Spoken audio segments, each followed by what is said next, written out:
With your permission, let me start by addressing what happened last night. We learned last night. The Trump administration conducted and killed an Iranian general named Soleimani, and he's been around for a while. Let's be clear.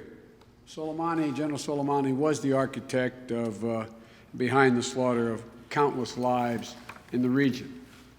The deaths of U.S. troops are on his hands, and no American mourns his passing. He deserves to be brought to justice. He deserved to be brought to justice for his crimes.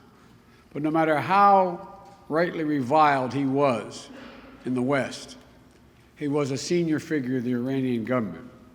And there's no doubt that Iran will, in fact, respond.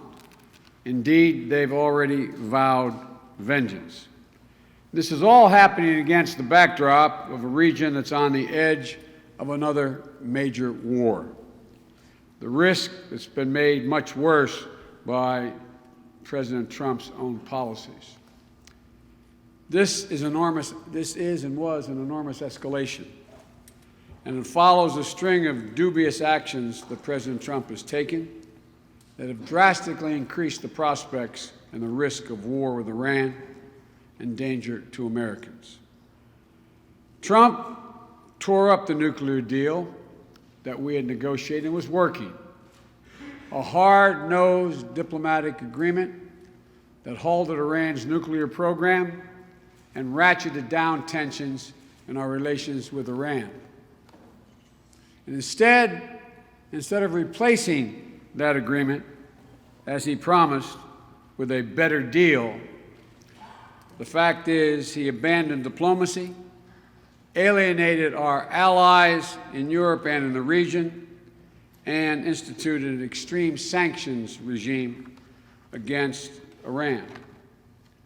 As a result, the utterly predictable, widely predicted, has happened.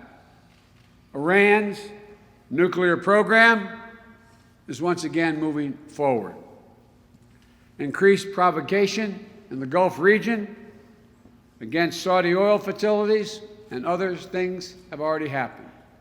U.S. unmanned aircraft are shot down. Iraqi militants have been activated. An American contractor was killed. Our embassy assaulted. And this morning, in the wake of Soleimani's death, our government is directing every American in Iraq to leave immediately. The threat to American lives and interest in the region and around the world are enormous. The risk of nuclear proliferation is real, and the possibility that ISIS will regenerate in the region has increased.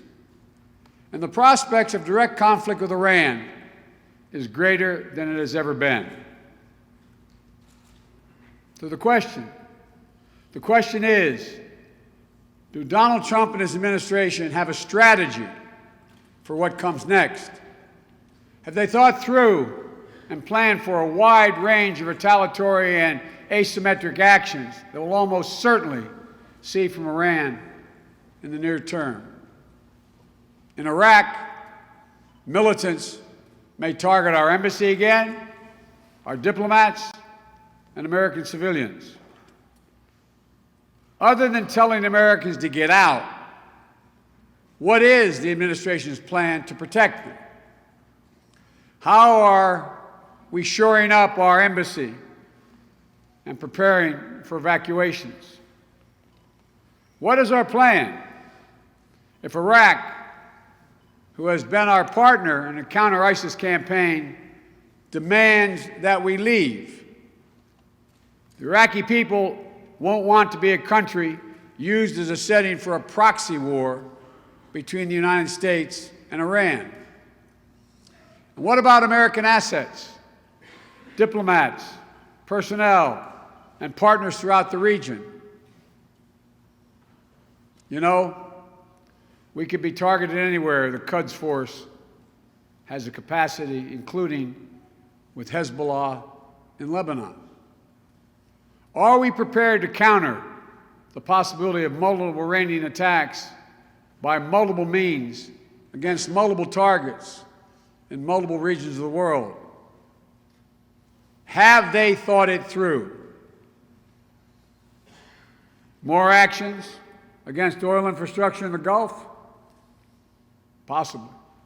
Threats to our bases in the region? Threats to Americans outside the region? Threats to our partners, including Israel?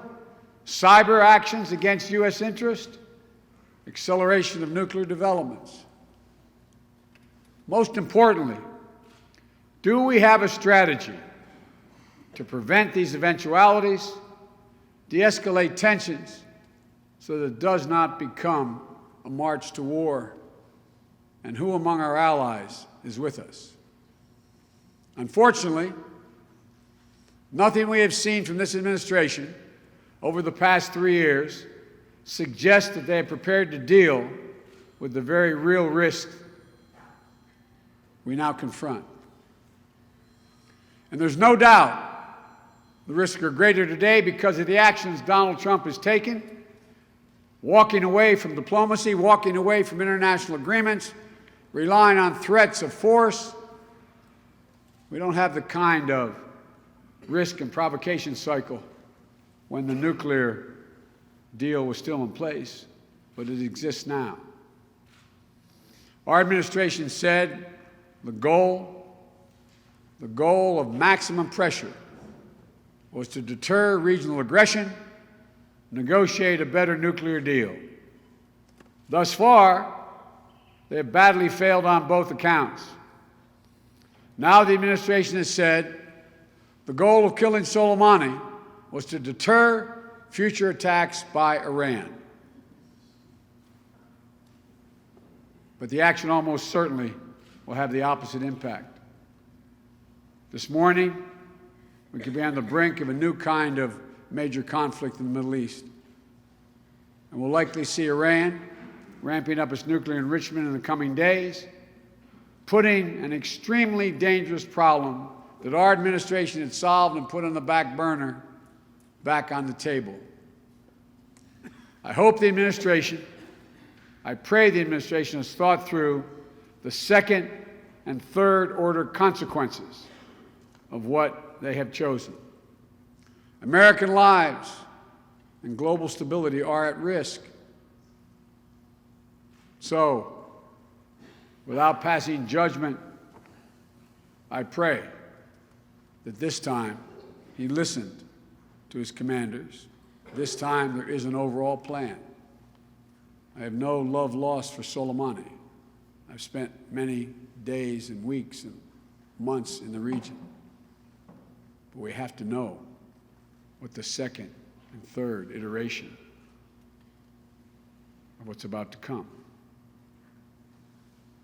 I'll have more to say about this with the press as the days go on, and we'll see.